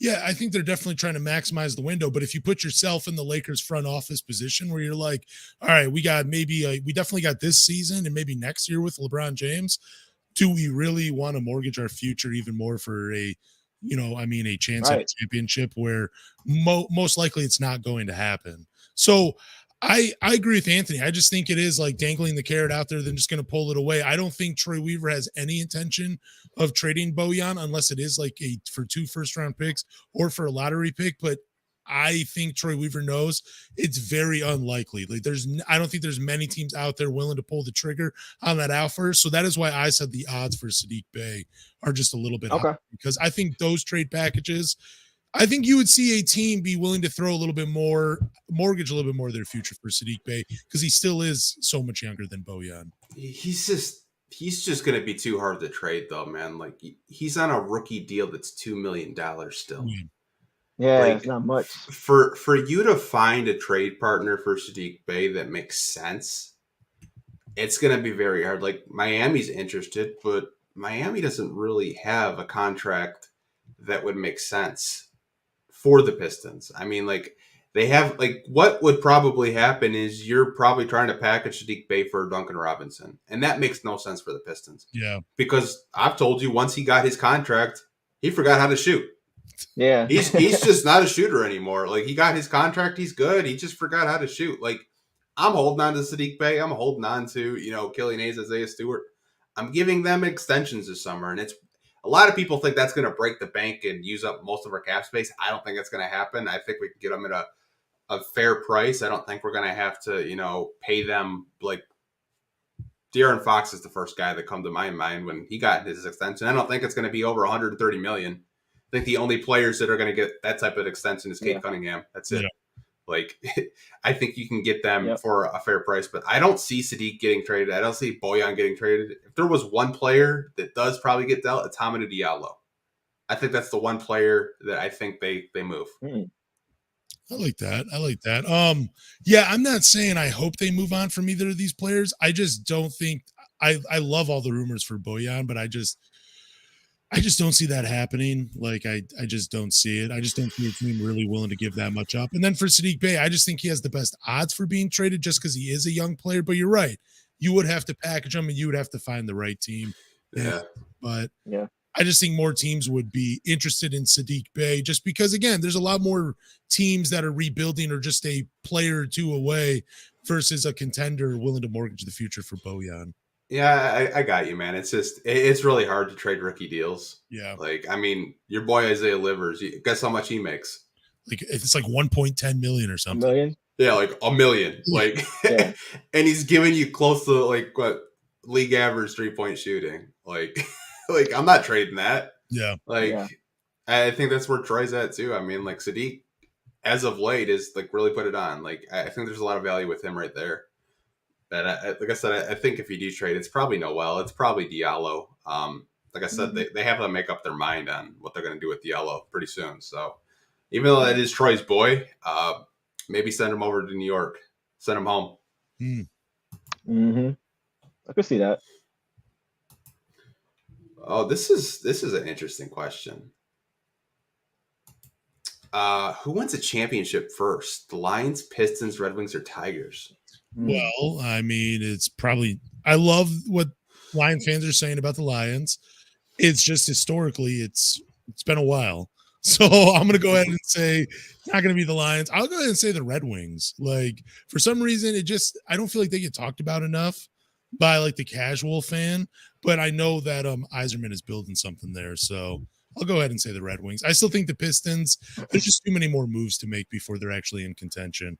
And the Tigers – I don't know enough about baseball, so. No, they're ass, dude. You don't have to worry about it. Yeah, I would say either the Red Wings or the Lions, just because they both seem to have an established culture and direction in which way they're moving. I think they're both moving in an upward trajectory, right? I think the Lions are kind of where the Pistons want to be a year or two from now. Yeah. I think as far as consistently showing progression, right? But I think the Red Wings, I'm not the hugest Red Wing fan, but I do pay attention to them a little bit. But then with the Lions, I think both of them seem to have an established culture, a winning culture, and they have somebody who's making the right moves in the front office, right? And Stevie Y, and of course with Holmes. So I think that's very important. I think those two teams are pretty much neck and neck for me. Yeah, I would probably say I'll rank them. I think the Lions are first. Oof. I think the Red Wings I've actually followed hockey pretty deeply. I think the Red Wings have actually regressed this year. They lost one of their best players. He's playing in their affiliate in the AHL right now, Jacob Verana. Like, he played for like 5 games and then he just took off. No one knows why. One of their goalies they sent down to their we'll just call it G League since this is a basketball podcast, but they sent them to the G League. So they lost, 2 rotational players and they've kind of regressed backwards. Okay. They don't know if they're going to re-sign their captain, Dylan Larkin, to give him an extension. Like, there's some talks that the Red Wings may trade him if a deal doesn't get done soon because they're deadline. So the Red Wings have a lot of what ifs and what they're going to do if they think Larkin's, the future of this team. And there are a lot of Red Wings fans that just want to get this deal done. A lot of Red Wings fans, you're making too much out of it. But I mean, they'll beat good teams, but then get blown out like 5-1. So they've kind of regressed, in my opinion. I was higher on them, but they're definitely going to have to bring in more veterans to help them win. They did it this past summer, but I'll put them 2. I'll put the Pistons 3. I think the Pistons, obviously, they're still building. I think within 2 years, they're going to be an Eastern Conference playoff team. I just do. Yep. But like I said, it's really hard to win with a bunch of young guys. You need some vets to teach them to, play winning basketball. And I think we'll do that this summer, but I just don't know if they're ready to win a championship yet. If I said that, you wouldn't take me seriously. And the Tigers are a dumpster fire. They just are. Seems like they've been rebuilding for 10 years. Jeez. El Avila did them no favors. Their new GM is, I think, signed maybe one guy, and it's free agency right now. I mean, they didn't even put their name in any kind of free agency stakes for like Aaron Judge or anything like that. And like baseball has no salary cap, so it comes down to your owner, like what he wants to spend. So like the Tigers to me are probably another 5 years away from being 5 years away. That's just how bad it is. They have no prospects in their pipeline. One of their first overall picks is looking like a bust. Spencer Torkelson can't hit anything. Oh my God, I hate to hear that too, man. Gee. Yeah, like their only good prospect is Riley Green. Yep. Their pitching prospect can't stay healthy. Casey Mize. Yeah, Casey Mize can't stay healthy. So the Tigers are a disaster. Like their rebuild, like I said, it's going to take a long time for them to even get out of the trenches. But like I said, Lions first, Red Wings second, Pistons third, Tigers fourth. So that's where I'm at. I think the Lions are ready to make the playoffs next season. I hope the Lions do. That'd be awesome. I would love to see it. It's a shame what happened to the Tigers, dude. I remember Riley Green on SportsCenter's top 10 when he was playing for the Whitecaps in West Michigan, the West Michigan Whitecaps at LMCU Field.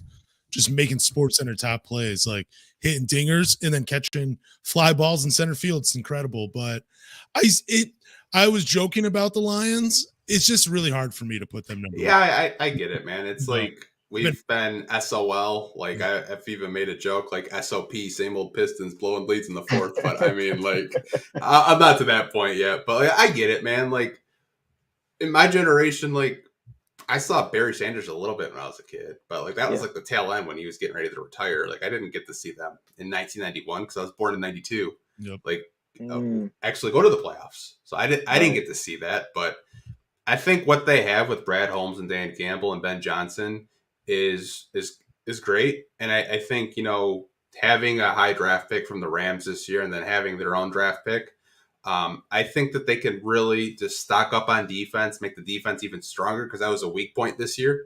And my only concern with them is you can't start off the season like you did this year. You can't go 1-6. You got to come out swinging strong because they were playing catch up for the last 8-9 weeks, trying to get into the playoffs and hoping other teams lose. Like you make your own destiny. You can't go 1-6. I think they went, I don't even know, 0-10 before they even won a game Dan Campbell's first year. So if they want to make a a playoff run, maybe a Super Bowl run. I'm not going to drink the Kool-Aid like most Lions fans out there, but you got to start off strong. It is very important to start the season off strong in any pro sport. I will say, though, the one thing that I always hated about the Lions, felt like the Fords never cared. Martha Ford Hemp or whatever her name is, I feel like she cares, and I feel like the Lions have always needed an owner that cared. Like, who wants to work for an organization when the owner doesn't give a shit about your team? Like, nobody cares. Yeah. If you feel like a winner, you're going to feel like a winner if the owner makes you feel that way. So I'm glad they're under new ownership, and then I'm glad they have Brad Holmes because it finally feels like they have a real GM that wants to do something and not bargain hunt for players. So I remember they signed a guy from the Ravens years ago where he had both of his pectoral muscles tore and they gave him $10 million a year. I'm like, dude, what the fuck are you guys? The dude's coming off both of his pecs being torn and you're giving him a big contract and he's not even healthy to start the season. This is crazy. So I just really wish they could have snuck into the playoffs because they peaked and then they were done. Yeah. I feel like they really could have caught some teams off guard. I think now going to the offseason, everybody's going to be looking for us next year. Okay, we know the Lions, they close strong. We got to pay attention to them. We can't overlook them. But I think we could have really caught some teams off guard had we just snuck in and then you never know what happens because it's harder to scout now. Yep. Yeah. I don't know. If we were going up against the 49ers, because that's what would have happened, we probably would have got whopped. We would have got. You think so? Yeah. I think it would have been I think we would have lost for sure. I don't think we would have got whopped though. I don't know. I think that's just me. if you can go into the playoffs with a little bit of momentum, like if they were coming off a Green Bay win, I think the game's a little closer. But San Francisco, they won 10 or 11 straight playoffs. Like, I think momentum is everything. And that's the other thing about the NFL. Let me just say this. I love that every game matters. Because if the Lions had just beaten the Seahawks earlier in the year, they would have been in the playoffs. Or if they had not lost to the Panthers that way, would have been in the playoffs. It's crazy that you can't take a game off in the NFL. Yeah. Yep. Before we do move on, did you call her Sheila Ford Hemp? I think I called her Martha Ford Hemp. And that's definitely Sheila. I was like, bro, it's Hemp, not Hemp. Was it? Yeah, okay.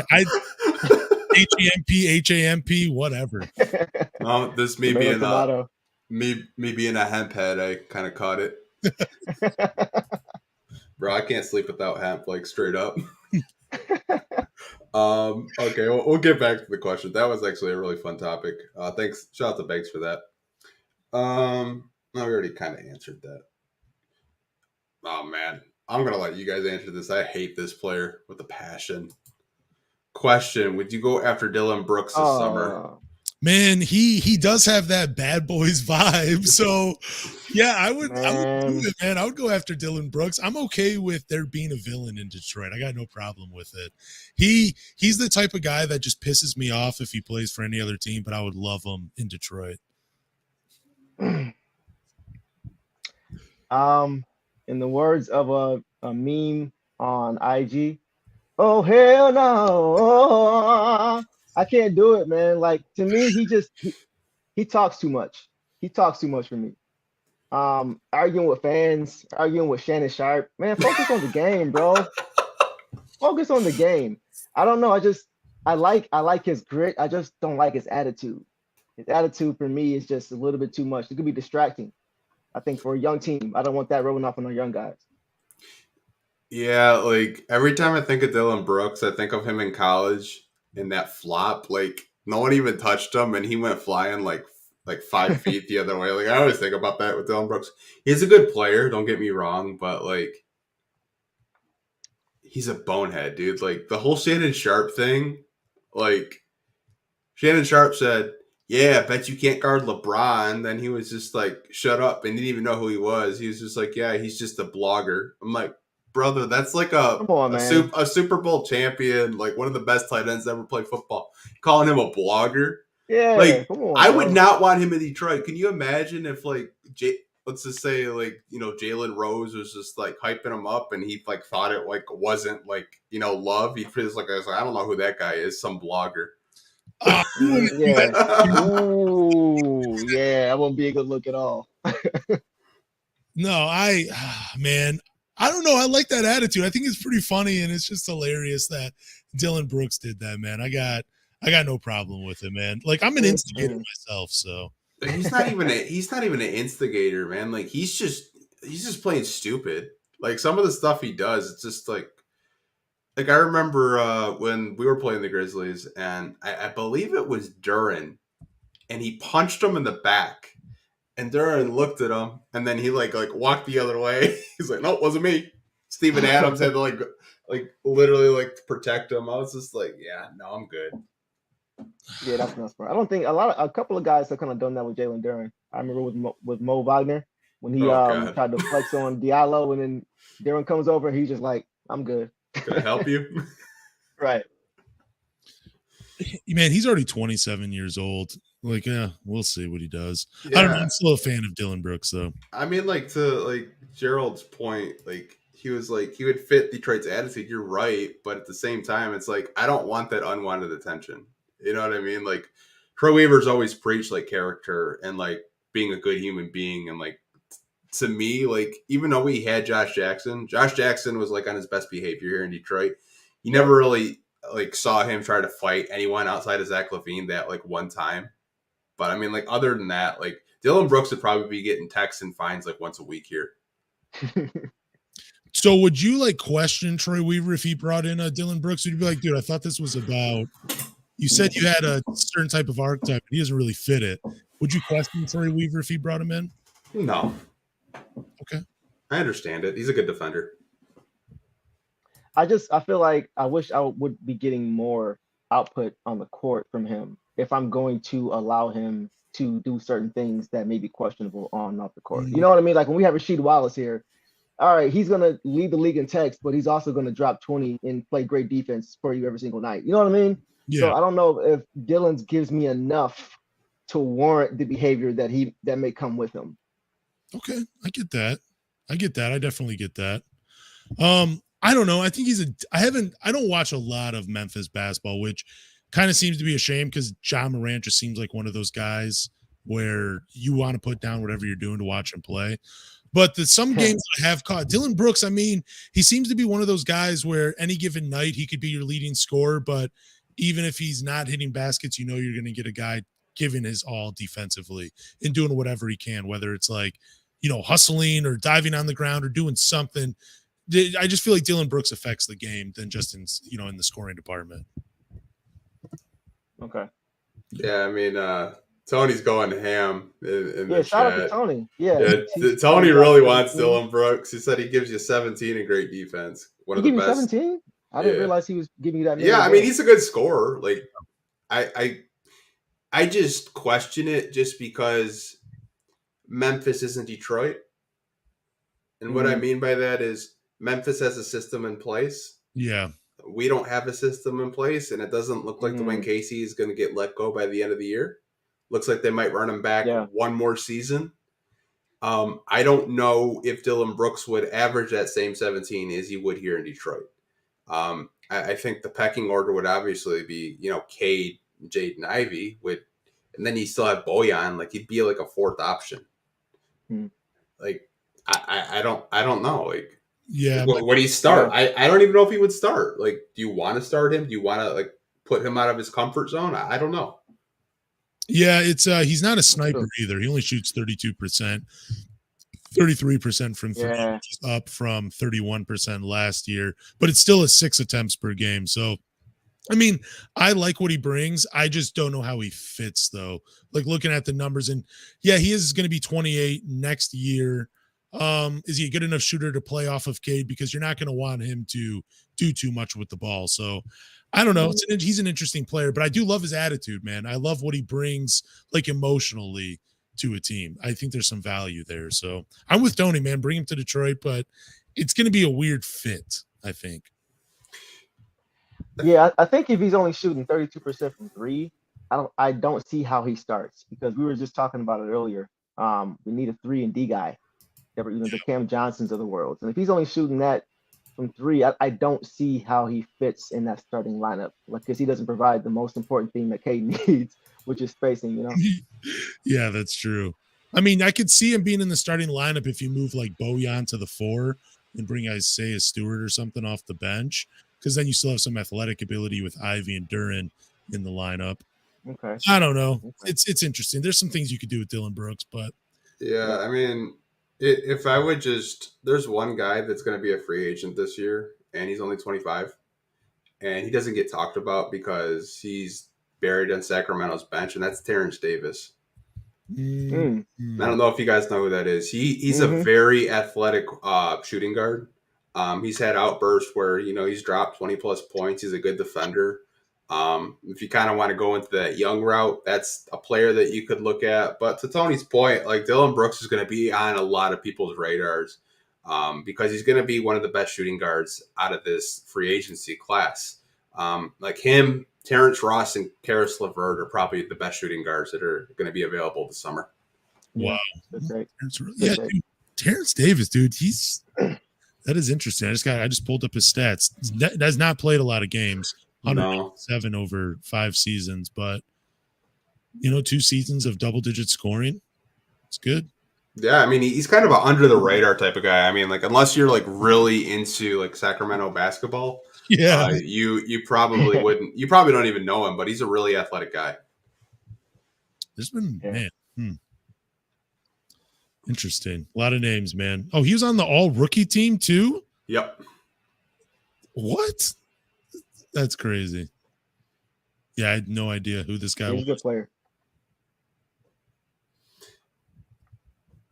I mean, I don't know if I'd want Seth Curry. because he's going to be a free agent too. But I would love that shooting. Yeah, I mean, I can't wait till the offseason to figure out what we're gonna do. That'd be nice. There's just so much there's so many directions this team could go in, like there's not just, that's the beauty of it. There's just not one set way, but I don't know. There's a lot of guys that are coming out in free agency that I'm interested in. Oh, we're going to be covering it. You're going to be miserable. Yeah. Oh no, I mean, as more towards there's just so much going on though, like in the middle of the season. It's so crazy to think about the off-season stuff already. Oh, I think the Pistons are going to be so aggressive because we're going to have up to 60 plus million in cap space. Like, obviously, like we're going to like resign like Killian and Sadiq and Isaiah, but that's still like you're probably looking maybe in the 40s, maybe 50s, like around like to play with. And I mean, like they're even like the centers that are available. Like, can you imagine getting a Miles Turner? Like, see, that's right too, though. Like the big man. That's what I wanted. Oh, go ahead, Lance. Yeah. No, I was just gonna say, like for me, like looking at big men, I'm just like I know Duren is firmly planted as the starter, and I know Isaiah Stewart's a part of that. So. Man, it's even hard for like I'm when I look at big men, do I go like the younger route or do I go a veteran that's ready to come off the bench? Or I don't know. It's so crazy. But Miles Turner, yeah, that'd be interesting. I just don't know if he's a starter or not here in Detroit. Yeah, I mean, like the power forwards that are available, you're not really going to get like obviously you don't want Kevin Love at 35, right? Oh, yeah. Like Jeremy Grant, you don't want. I doubt Pistons fans want him back. He's pretty much dead to them. Yeah, it seems that way. Yeah, like the power forwards are they're very old. Like Blake Griffin, James Johnson, they're like all 35. Jeff Green, like the youngest one is Christian Wood, and he's 27. Wow, interesting. Yeah, I don't know. I'm excited to. Oh, Kristaps Porzingis, Draymond Green. Yeah. Well, if Draymond's going to accept that offer, he's going to accept that offer. Kyle Kuzma, I think so. Kuzma's tough though. I don't know. That's speaking of the price tag. Yeah, it would cost you 20 mil probably. I was going to ask you, do you think, because we had 60 mil last offseason, do you think that Troy will really be aggressive with most of it this offseason, or do you think he will still just keep some on reserve like he seems to like to do every year? If there's a player in the draft that he really likes, like I'm just spitballing here. Like, let's say he really likes Cam Whitmore. Cam Whitmore's just been falling down the draft boards because he's not playing well. I think he keeps a little bit in the tank, maybe an extra 5 to 10 million just to play with, because those rookie deals don't really make anything. But as I said, I was talking to his brother yesterday. His brother Tracy hit me up. Oh yeah, and we were talking a little bit, and he was like, "Yeah, he's going to be really aggressive. He's going to be really aggressive this summer. Like he's going to go after like vets to help us get back into the playoffs." Like, wow. He's like you'll probably. He's like, this is going to be the most aggressive you've ever seen him. Like he's just like he's been up at night just contemplating of like who he should go after. I was like, wow, dude, that's great to hear. Like, yeah. And I was just kind of telling him like how fans have been really impatient, like since he's taken over. Like last year was the first year where we have actually had a cap space to spend. Mm-hmm. Like we haven't had cap space like that since the Van Gundy era, like Van Gundy's second year. Like, yeah, you're right.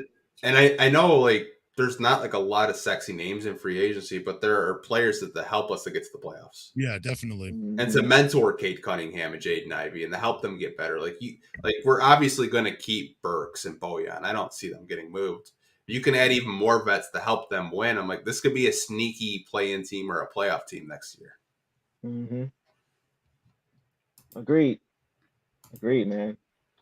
I can't wait for this offseason. It's going to be exciting. It definitely is, man. For sure. It really is. Man, like that's crazy. I didn't know he was a free agent too. Who? TJ Warren. Oh yeah. See his name a lot. Really? Joe Ingles, Danilo Gallinari, Otto Porter Jr. Oh, we got to bring Joe Ingles back just to make Bojan want to stay here longer. Those two are boys. Mm-hmm. PJ Washington looks like he's going to be a restricted free agent. Yep. There's a handful of guys. There's some guys that can definitely help your teams out, man. I like JaMychal Green, even though he's about 33 years old. Just a guy that knows his role, can help you out. Mm-hmm. Good rotation piece. Yeah. Interesting, man. Yeah, I mean, we're not getting Westbrook. I mean, there's Xavier Tillman. Yeah, it was talked about that years ago too. That's funny. He was being brought up forever to Detroit, Russell Westbrook. Yep. Mm-hmm. Man. Yep. Yeah, I mean, like if we don't re-sign Killian to his extension, I mean, there's some backup point guards out there that make sense. Like Reggie Jackson. That'd be fun. Have Reggie back in Detroit. Oh man. Yeah, I would just worry about him needing another platelet-rich plasma injection again, like he did before when he hurt his knee. Oh, thank God, Corey Joseph's a free agent after this year. Oh, thank God. Oh my gosh. Who knew he would be such a long 10-year Detroit Piston? Man, oh man. Every time I see him, I think of King. Yeah, me too. Me too. His favorite player, man. Favorite player in history.